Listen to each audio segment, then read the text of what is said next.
So here I am. Hello. and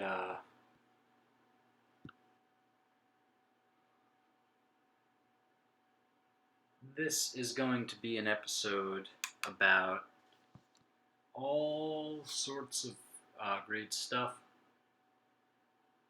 So, what is it going to be about? Well,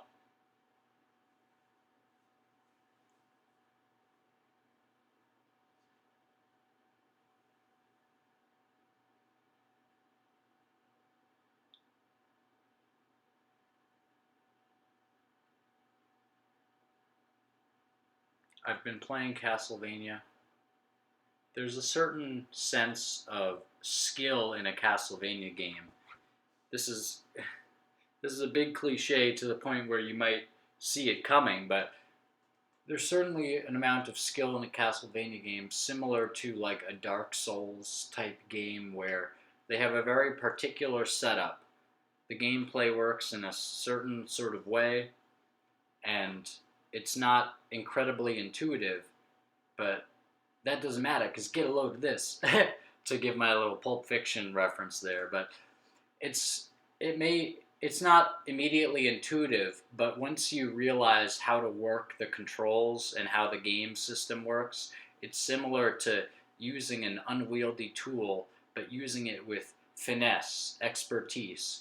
And it actually, for its seeming unwieldiness at first, it reveals a certain level of, it reveals a certain level of ingenuity in how the system is created, or actually, the system, it works in a certain way where it seems to work so precisely that the stiff walking and jumping and everything else controls um, are sort of they sort of combine as something really special and something. Essentially, it doesn't feel like the game is being unfair. It just feels like the game works on its own terms. And those terms, working with the game on those terms, it's actually sort of fun because it feels very exacting. And one might look at one's life experience in this way. So the way that maybe life is probably more malleable, but or circumstances that you're navigating through are almost certainly more malleable than the system of Castlevania. But it's like working with your circumstances in your daily escapades might be similarly rewarding.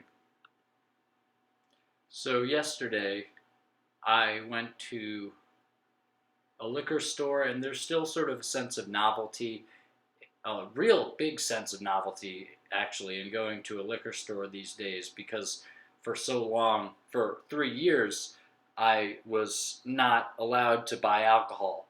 I bought cigarettes maybe 2 or 3 times at a liquor store during that time period, but I didn't buy nor drink any alcohol.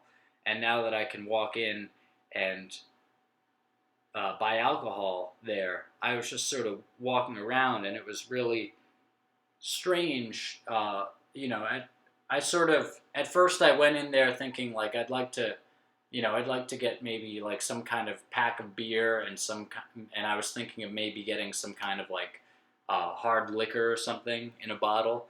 And at first I sort of like was thinking the old Guinness and Jameson thing, and I like those, but particularly Guinness. Although for some reason it seems like finding regular Guinness these days is tough. It's usually like Guinness Stout or Guinness Extra Stout even, and it's like I whatever the regular Guinness was that I drank. I drank as a child. No, whatever the regular Guinness was that I enjoyed so much years ago, like that I first tried and thought like, oh wow, this is good in terms of trying Guinness.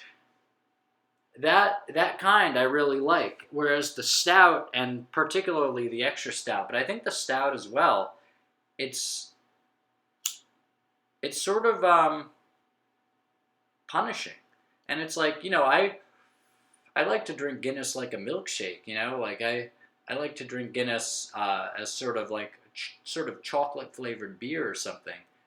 It just like it comes off as sort of similar to one of my friends in college having said Red Bull tastes like melted down Sour Patch Kids. It's like, the Guinness to me has often tasted sort of like chocolatey, or like another friend in college, he said when he drank some Guinness that I had bought or something, he's like, he said, this tastes skunky. And he put some good emphasis on tastes there. And it's like, skunky, like a beer gets skunked or something if it sits around too long, maybe people say, or like maybe skunky in terms of like the smell of strong pot or something. But whatever it was, he's like, that's what it tasted like. And yeah, like, whereas there's a bite and kind of a hardness to the extra stout, and maybe to the stout if the stout isn't just the regular kind, which I'm not really convinced that it is, even though I think I've been told, at least by, like, in conversation with one person, like, oh, that's the regular kind. Or it's like, I think it might have been my uncle, and I don't think that he was necessarily like a Guinness man. So I had another uncle who said he like drank Guinness on a cruise ship in Ireland or something, or he drank Guinness at like the Guinness uh, brewery, but it also like had a cruise associated with it or something. I don't know, but that sounds pretty cool.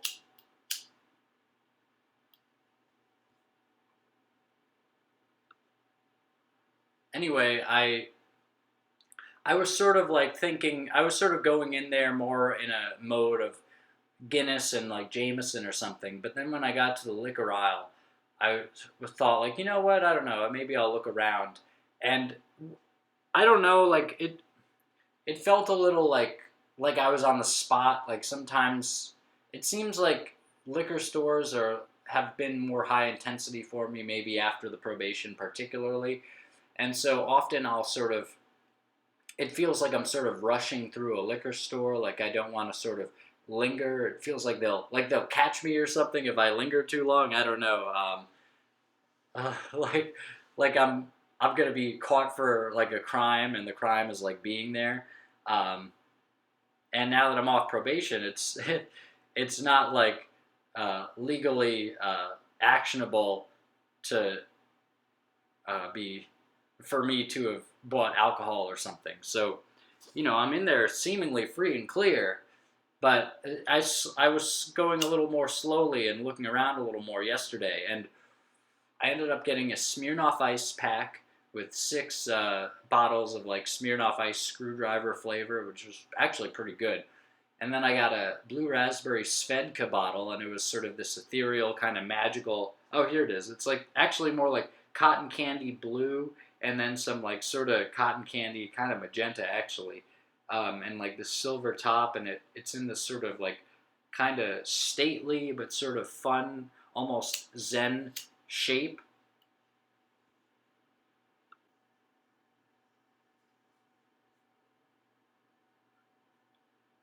Oh man. So it appears that I'm doing recordings over recordings, but not like losing the other recordings, just doing recordings over them.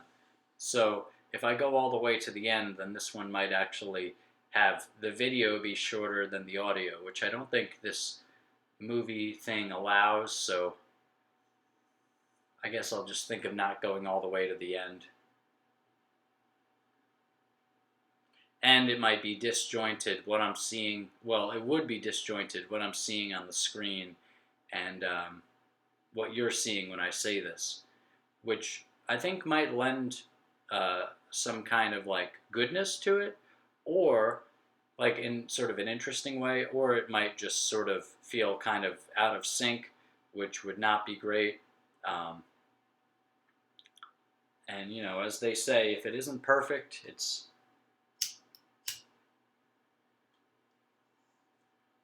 not worth anything at all. No, that'd be funny though.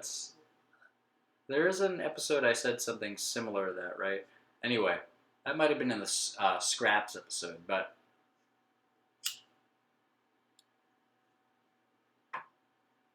So, metal update. What bands am I sort of into now? Or what bands have I been spending a lot of time with? So, prior to just recently, I was spending a lot of time with Amon Amarth music, and it was great. And I've listened to all of Amon Amarth's albums. I have my ranking of their albums on mattthoughts2.com. That's MATTTHOUGHTS, and then the numeral 2.com with no spaces anywhere.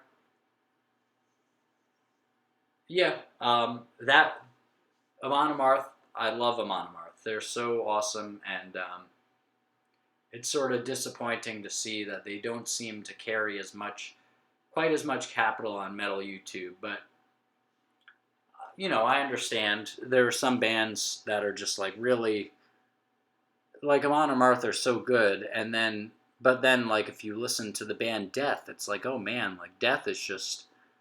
It seems like Death is operating from a different dimension altogether. As a band, maybe Chuck Schuldiner, particularly the lead singer and sort of like the Tom York of Death, or should I say Tom York is the Chuck Schuldiner of Radiohead. Tom York being the famous lead singer of Radiohead, and I don't know how much artistic direction Tom York had to do with in the musical compositions of Radiohead. Who knows? It may have been like Johnny Greenwood mostly, or for all I know.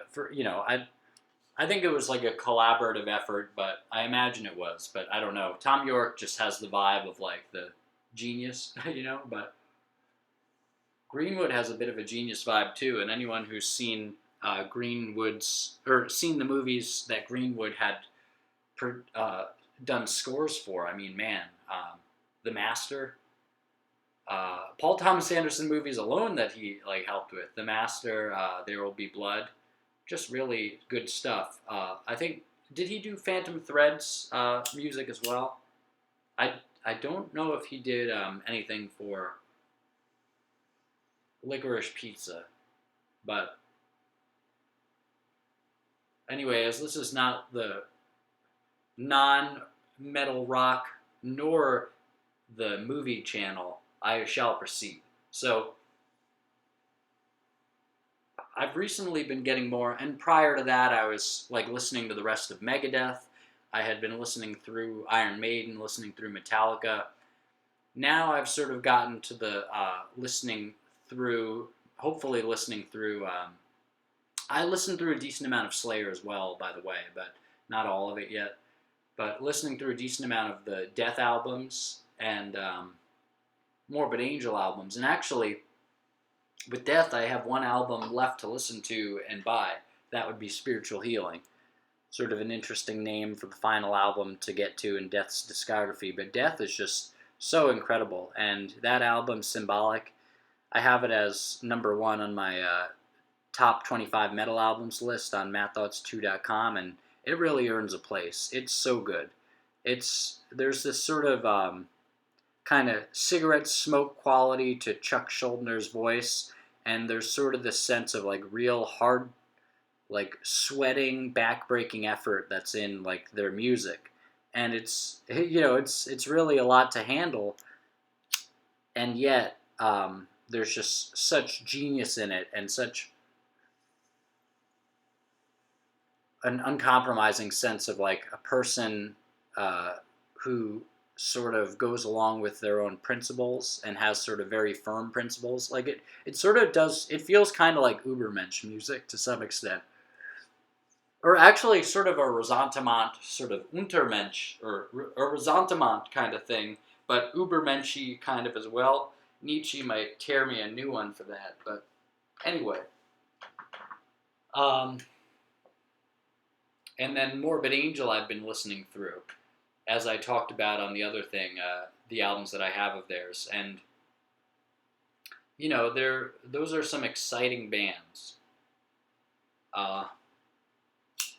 Just really incredible stuff. Then there's the idea of like a band like Immortal, where I love At the Heart of Winter. I love War God. I have Battles in the North, and I like it, and I've gotten to like it more. Although that one was more of a grower and a slower for me, and I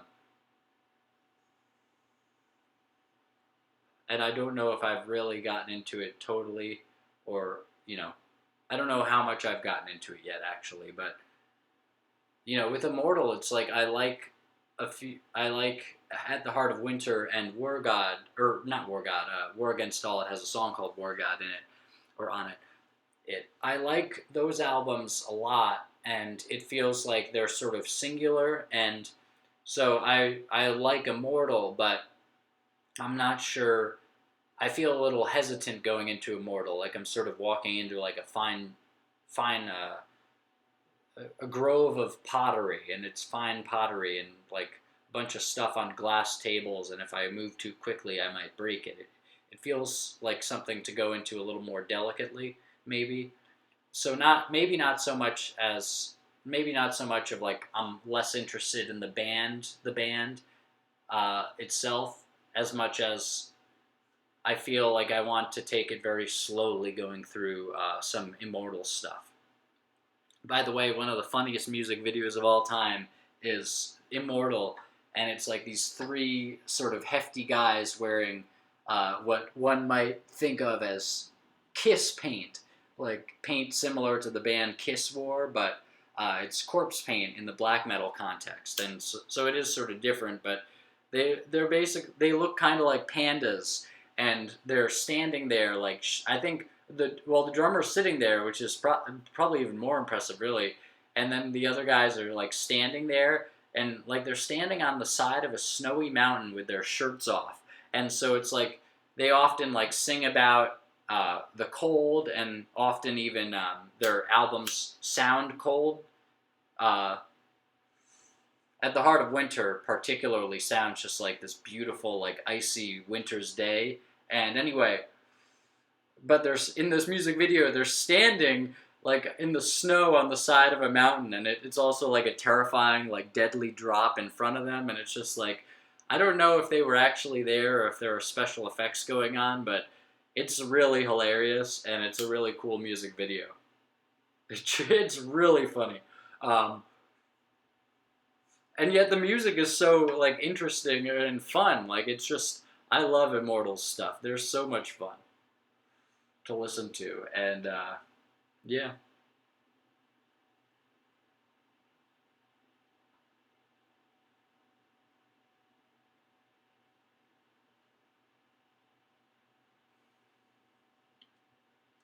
But I haven't been as like compelled to listen through their work, sort of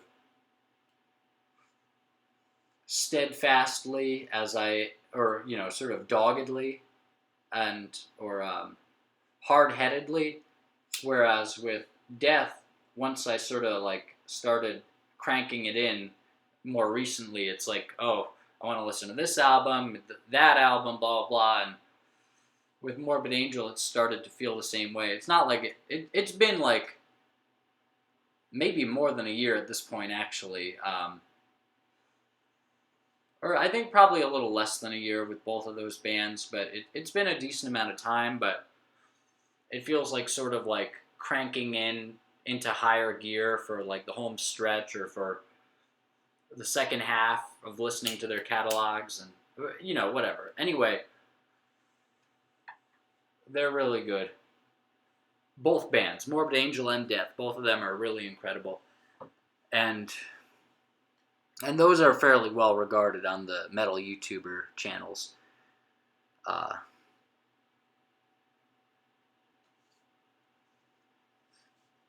I have been making progress with my Blatherworth and Bruiser collection. Um, Actually, I'll do a little reading right now. This is from the song Sophomore, which features a Tom York sample.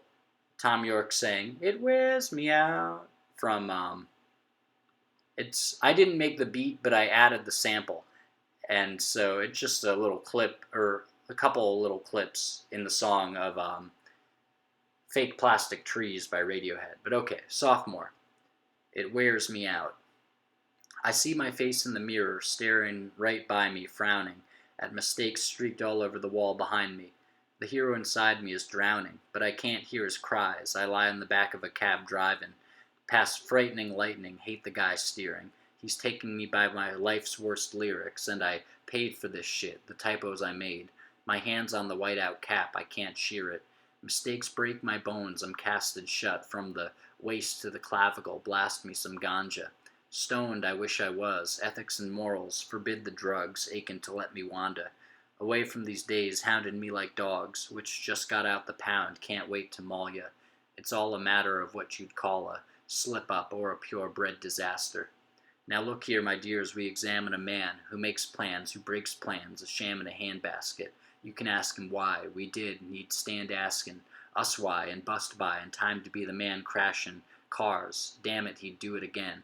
No help from this man, just stand back and move pens, and diagnose him hopeless. He's a ruined soul, gathering dust, rolls the streets like tumbleweed. See, I can't look past the past, like you can't master Othello in a minute, but ask a class. Hey, player, if he ever had to pass a task, he couldn't get right, can't turn white to black. He'd laugh and hide away the glass snapped in half, from the last time he slapped the back of a superior player who was tearing up from the last match, where the last matter team attacked him and cracked. His game wide open, same applies to the nameless guys who obtain a gold medal. We hold kettles full of regrets, they weigh down everyone every time they hit the stove and we break down, spraying out unsettling smoke, we're taken down by this stuff until letting it go. I hate how we hold them once again in the rain, no lessons teach. Only the day that I go will hold rest for me. Only a raven crow could sit next to me and represent the days that I know tip the recipe of my life, from sips of martini on ice to a live rice, maggots like the lost boys I fray. Vampire thoughts are biting me in the night. I try to fight them off, pow, but they suck me dry until I struggle to stand, veins drained, looking whiter than Frosty the Snowman. I hang my whole torso in shame, play a game of whack-a-mole, hack 'em all day, coming back from the same holes all night, but you gotta pay for the lame goal. Life's like a carnival game, rigged to drain all your money, and funny we get up to play every damn day, every damn day.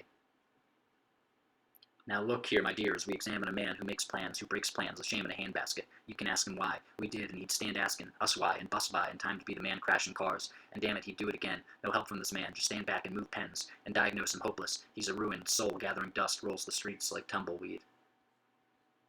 So that was that was the first couple of verses and choruses of Tumbleweed, or rather of Sophomore. Although originally I think it was called Tumbleweed, but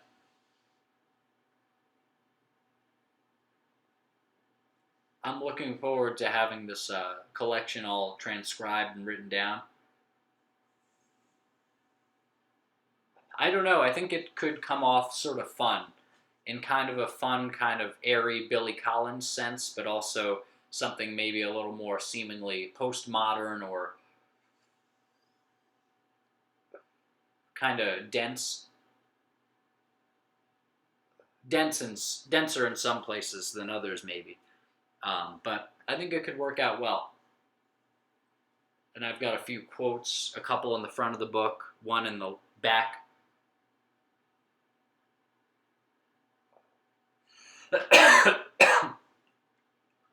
At the end of the book, a quote is from Easy Rider. It says, "We blew it." I love Easy Rider, by the way. If you haven't seen the movie Easy Rider, I'd check it out. I liked it so much, I think I watched it. I watched it either on consecutive days on like a YouTube or an Amazon rental, or I watched it twice in one day and then again the next day or something. Like, I really like that movie. I think my dad did a similar thing with The Revenant. I think he like watched it one day and then he watched it again like the next day or something. Oh man, The Revenant was so good. I loved The Revenant with Leo. Like, I wrote on Facebook that like The Revenant, I wrote like The Revenant, a spiritual experience or something like that.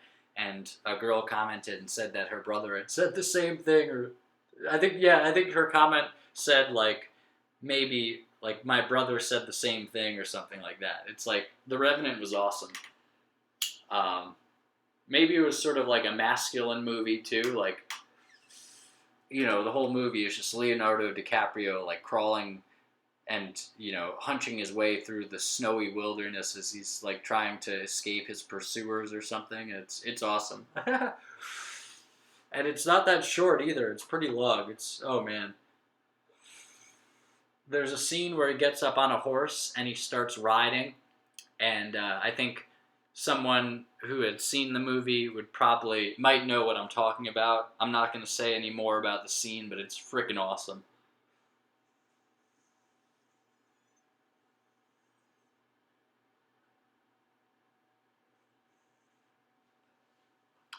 So Mike from Mike's Book Reviews had an interesting video where he talks about like his disappointments and failures of the year, and it looks like really pretty hardcore. And his little cold open is like in black and white, and it's just maybe his cold opens are usually or sometimes in black and white, but anyway, I think that might be good for me to do here. So my disappointments and failures this year. So I think in another one that I may have put up, I said, I think it might have been in New Year's transcriptions actually. I said, talked about how I'd consider the year sort of a victory, or more a victory than not. It was sort of a victory year in many ways. Like this was the year they took away the requirement for me to keep going on probation. They had taken away finally the requirement for me to keep going to these like psychiatrists for like weekly check-ins, and in taking away that requirement, I also wasn't on the hook to take the Zoloft that they had continued to prescribe me. I started taking it in jail, partially thinking, well, maybe it'll help take the edge off or something, but you know, I mean, I was vehemently not a supporter of pharmaceutical drugs, and I'm still not. Interestingly enough, my dad worked in the pharmaceutical industry, but you know, I'm vehemently not a pharmaceuticals guy at all. But like, or like a taking medicine for like emotional troubles and stuff like that. Like I am not. It just it seems like a band-aid. And check out the Presence Process. The opening like 100 pages of the Presence Process or so are like, it's like the best takedown of like social like myths. I would say myths anyway around uh, sort of like emotional difficulties and like stuff like that. It's like such a good takedown, and essentially the thesis being like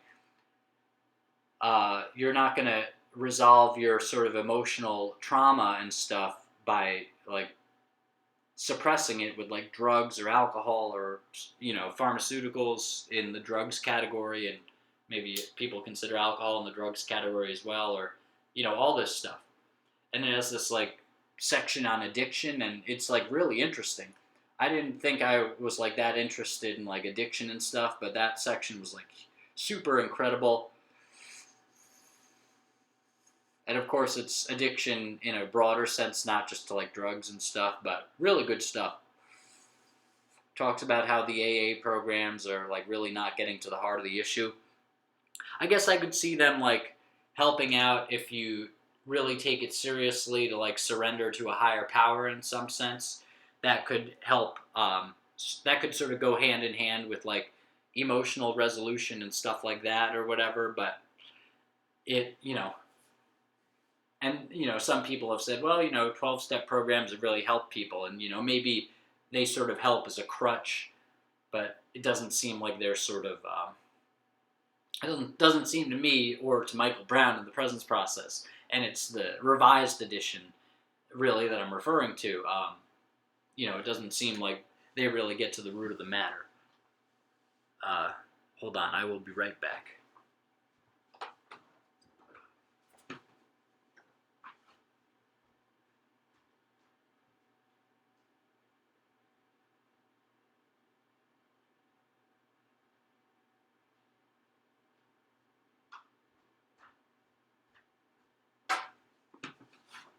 Okay. But yeah, that book is incredible. That whole book is incredible. I'd give it like some of my highest recommendation. It's like of all the like life-changing books, and maybe I could do a more formal episode on life-changing books. That is probably, if not number one, it's in the top like 3 or 4 maybe for me. Really good stuff. Going back to an earlier episode, though, I will say The Game by Neil Strauss was a hugely transformative book for me as well, in terms of helping elucidate why the whole sleeping around thing is not only pointless and not particularly impressive, but it's also just really kind of destructive. Although more of that sense more of that sense has sunk in over the years since I've read that book. But or rather since I read that book. But really good book, The Game.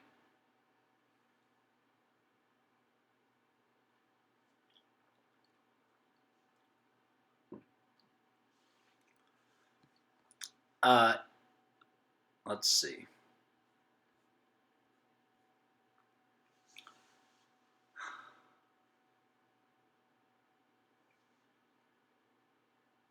But yeah, so what are some of my disappointments and failures this year? Well, oh yeah, but yeah, I was allowed to stop taking that medication this year. I got off probation this year. Um, I've overcome some stuff this year, or I've gotten some stuff has come to an end this year in a really good way. So it's been sort of an exceptional year actually, and like I will say, like it's really interesting, like going into a liquor store and for that matter, going into like a pot dispensary, legal in Rhode Island, and for recreational stuff even. It's been really interesting going into those places and like it's like, man, like I can look around and buy whatever I want. The other type of beer I got the Smirnoff ice sort of alcohol soda, and I got the Svedka. But then I got a 4 can of beer thing, but it was called Harvester, and it had like sort of a like an image on the cover with like skeletons on it or something, and Harvester Parfait, and it had like chocolate and vanilla in it, and like some kind of like fruit in it or something, like crushed fruit or something. And like it says on the can that you can act and other stuff maybe. It says on the can you can put it in the freezer for a couple hours for a Harvester slushy. And they're like, just don't forget that it's in there. It says that on the can too. I'm surprised they even suggested on the can because it seems like such a possibility to me that the can would just explode in the freezer, and I'm surprised they had the balls to say like, yeah, put it in the freezer for a couple of hours, but don't forget it's in there. That's some like balls for like a modern day company. Recommending something that might be somewhat hazardous if you don't uh, follow through in a way that doesn't have the hazards happen with it. It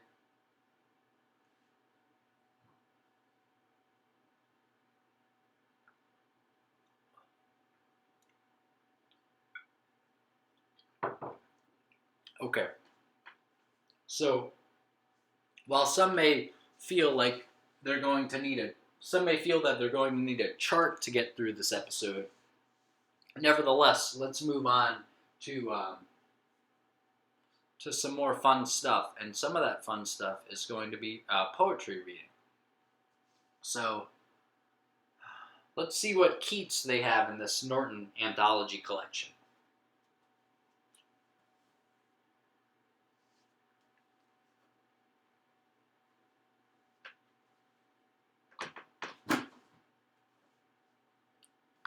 Okay, let's read the first Keats poem, unless it turns out to be like an 80-page poem or something. John Keats.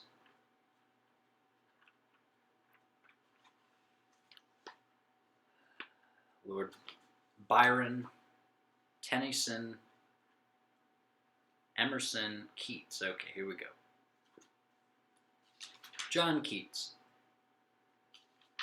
Yeah, this isn't too long. Okay. This isn't too long. We can read this. I can read this, you guys. Okay. John Keats. On first looking into Chapman's Homer. Much have I travelled in the realms of gold, and many goodly states and kingdoms seen. Round many western islands have I been, which bards in fealty to Apollo hold. And they actually have a little circle next to fealty, and then it says allegiance in the margin. These days, fealty has become one of those control words, like all these people on like MSNBC and shit, and probably like Fox News too. Like fealty is just one of those words, like double, or one of those words like the phrase double down also works. That it's just like these seem to be terms and phrases and whatever else used, it being in it the in sort of the control system, like these seem to be words that are used frequently these days. It's interesting. It's like, why do they keep repeating the word fealty? It sounds kind of frail. It sounds kind of like frailty, or it sounds kind of sick too. Like it just, maybe they keep repeating that word um, so that people feel some kind of like oppression, and they feel like oppressed, and they feel like they have quote unquote fealty or allegiance to various things. But it's usually used in like a negative sense. Like it's not like somebody saying you have fealty to someone, like allegiance to someone in a positive way usually. But anyway, let's start from the beginning. Okay, so I two on first looking into Chapman's Homer. Much have I travelled in the realms of gold, and many goodly states and kingdoms seen. Round many western islands have I been, which bards in fealty to Apollo hold. Oft of one wide expanse had I been told, that deep-browed Homer ruled as his demesne, or domain.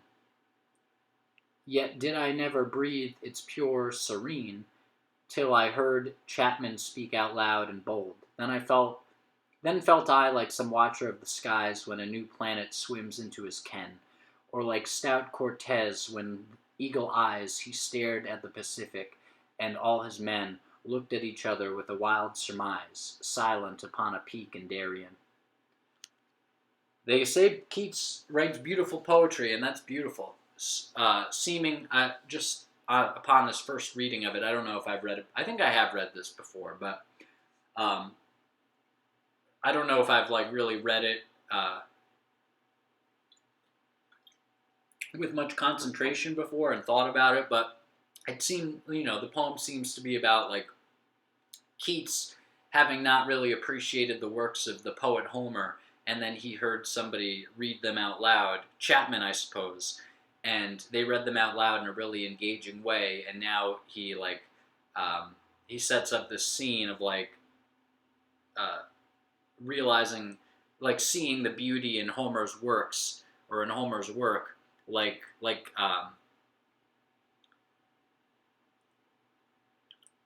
Cortez looking at like a mountain or something as he's on the Pacific, and then he sees a mountain like maybe come into view or something, and he's finally found land or something. Pretty cool fucking poem, I gotta say. Okay, how about another one here? I'm sitting down to read King Lear once again. O golden-tongued romance with serene lute, fair plumèd siren, queen of far away, leave melodizing on this wintry day, shut up thine olden pages and be mute. Adieu for once again the fierce dispute betwixt damnation and impassioned clay, must I burn through, once more humbly essay, the bitter sweet of this Shakespearean fruit. Chief poet, and ye clouds of Albion, begetters of our deep eternal theme, when through the old oak forest I am gone, let me not wander in a barren dream, but when I am consumed in the fire, give me new phoenix wings to fly at my desire.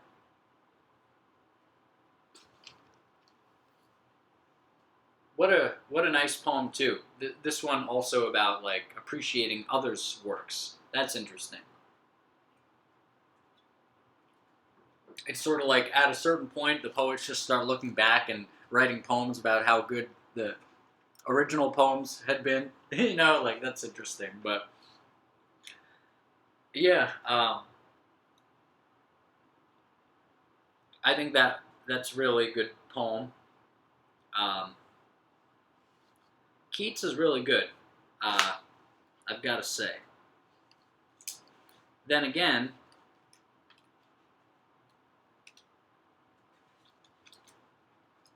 how about this next one? When I have fears. When I have fears that I may cease to be, before my pen has gleaned my teeming brain, before high-piled books and charactery hold like rich garners the full ripened grain, when I behold upon the night's starred face huge cloudy symbols of a high romance, and think that I may never live to trace their shadows with the magic hand of chance, and when I feel, fair creature of an hour, that I shall never look upon thee more, Never have relish in the fairy power of unreflecting love, then on the shore of the wide world I stand alone and think, till love and fame to nothingness do sink.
lebten die